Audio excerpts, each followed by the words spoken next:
Welcome everyone. I'm so excited to invite you here to the SSAAM kitchen table. We are excited today. We have a wonderful guest with us who probably needs no introduction, but this is Joanne Canady-Brown, the amazing owner of the Gingered Peach right in Lawrenceville, New Jersey. Check them out. Amazing, amazing baked goods. Joanne is brilliant, and when we were thinking about what we wanted to do for Black History Month, the idea came up that we would work with a local chef to push out some amazing foods that are staple in the Black community. Joanne then shared with me that she was already working with King Arthur on an amazing initiative for Black History Month with her elevated purple sweet potato pie. Yes. Yep. So our timing was amazing. Perfect. It was providential. And so here we are. I'm not going to keep talking, rambling. She's here. She's going to teach us some stuff.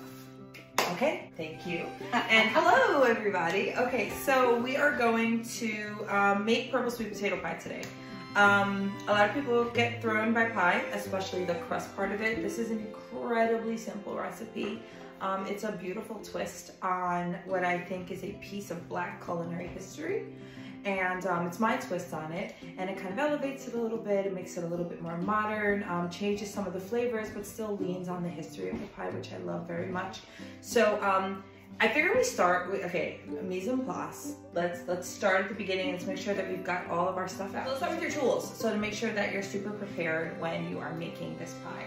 So you're definitely going to need some type of potato smasher if you are not going to be using a mixer. So the really cool thing about this recipe is that it can be either done fully in the mixer or it can be done by hand.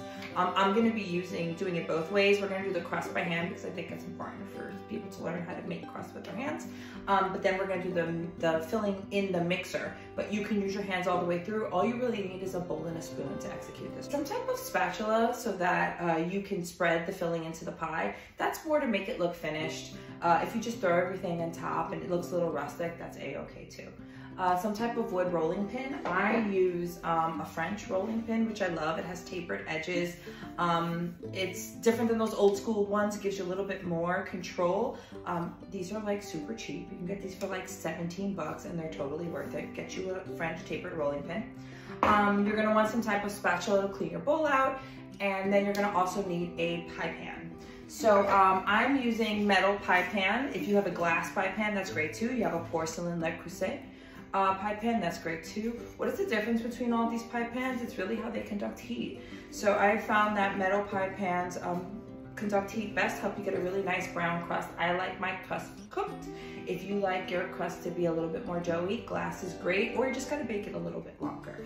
But today I'm using a 9-inch. This recipe will make a 9-inch pie, and I'm also using a deep dish. If you have a more shallow pan, just put less filling inside of it. So those are the, and of course some measuring cups. So get yourself some measuring cups, some measuring spoons, and you'll go right into it. Now, in terms of your ingredients. Your ingredients are gonna be broken into 2 different sets, the pie crust and then the filling. So for the pie crust, you are going to need butter and shortening, and I'll get into that later when we make the pie crust. Why are we using 2 fats? Why can't it just be all butter? Or why can't it just be that shortening? Because fat is the bomb, and both those fats play it's so true. Play 2 different roles in making pie crust. So you may see a pie crust recipe that's all butter or all shortening. I like to use a little bit of both too, so I can leverage that. So we're gonna have some butter and some shortening. Regular Crisco is fine. Salt, sugar, all-purpose flour. Today I'm using King Arthur's all-purpose flour. It is the flour of the Gingered Peach. I use all their flours. It is not bleached, not brominated, and it is grown right here in the great US of A. And I've got some ice water that we will use. Now, the fun part. So the filling. Today we are using purple sweet potatoes. Purple sweet potatoes can just have purple skin with like a white flesh, or you can get them purple skin with a purple flesh. If you can, get the ones with the purple flesh. And look, this is hashtag not sponsored. If you can get Stokes' purple sweet potatoes, they're available at the Stop and Shop in Pennington if you're local to the Lawrenceville area. If you can get Stokes' purple sweet potatoes, chef's kiss.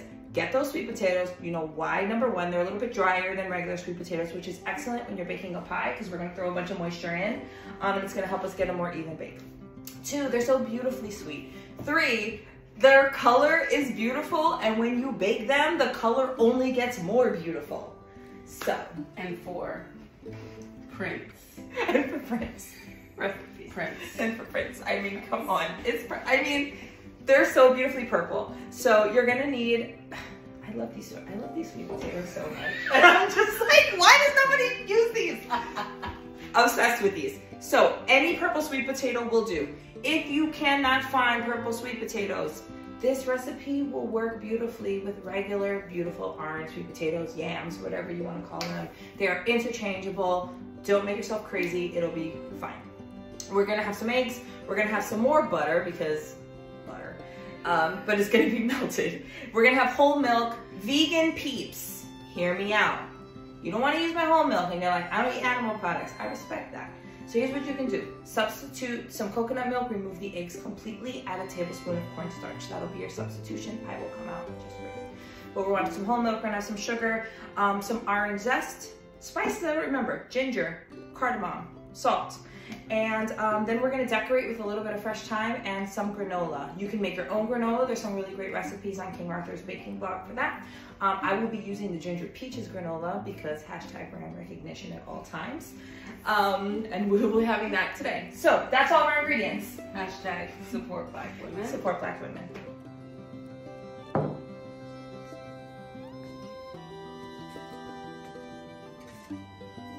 Okay, so first things first, all your ingredients, ice cold, ice cold, ice cold, ice cold. The success of pie crust comes from everything being ice cold. First and foremost, your water is ice water. The recipe says 1/4 of a cup to 1/2 cup. I know, that's not helpful to you at all at home. All you want to do is make this pie crust. Baking's about exact measurements. Here's why the ice water can't be exact. It depends on if you follow my advice and you buy a King Arthur flour, 1/4 of a cup is about what you're gonna need. Depending on where your flour was milled, how old it is, how long it's been sitting in your cupboard, is going to change the hydration level of the flour. So if you have a brand new spanking bag that you just picked up off the shelf to make this recipe, shout out to you, you're gonna need less water. If it's been sitting in your closet since the pandemic started, you're probably gonna need 1/2 cup because you may want to check that. There might be some critters in there. Just sift it before you move forward. But that's why I can't give you an exact measurement. Instead, I'm gonna teach you how to know whether it's enough water or not. Seriously, put your flour in the freezer, put your shortening in the freezer, put your butter in the freezer. It is going to give you more time. Essentially, success in pie dough comes from large deposits of fat. You don't want the fat to evenly go through all of the pie crust. You want it to kind of be deposited so that it helps with your lift when you are making it, and you also don't overwork it. So freeze your flour, freeze your sugar. There's nothing that's gonna go wrong. As cold as you can get everything, that's what you want to do. All right, cool. So we're gonna start out with our flour. You can whisk your sugar and salt into it in a bowl and then dump it. I'm just gonna dump right onto the table just like this. And then I'm gonna add my sugar and my salt. Real thing about this is this crust, the amount I'm doing is gonna make 2 crusts because I'm greedy. And I always keep a pie crust in my freezer because I never know if I'm gonna have a guest. It's got time for that, right? But like an extra pie crust. Because not like an extra toothbrush when somebody sleeps over. I just got a pie crust on deck in case you want to make a quiche. Listen, she's laughing. Y'all gonna thank me. Double this recipe, make the crust 1 time and freeze it. Pie crust will stay frozen if you wrap it correctly for up to 3 months in your freezer. So imagine, okay. I wish y'all could have saw that.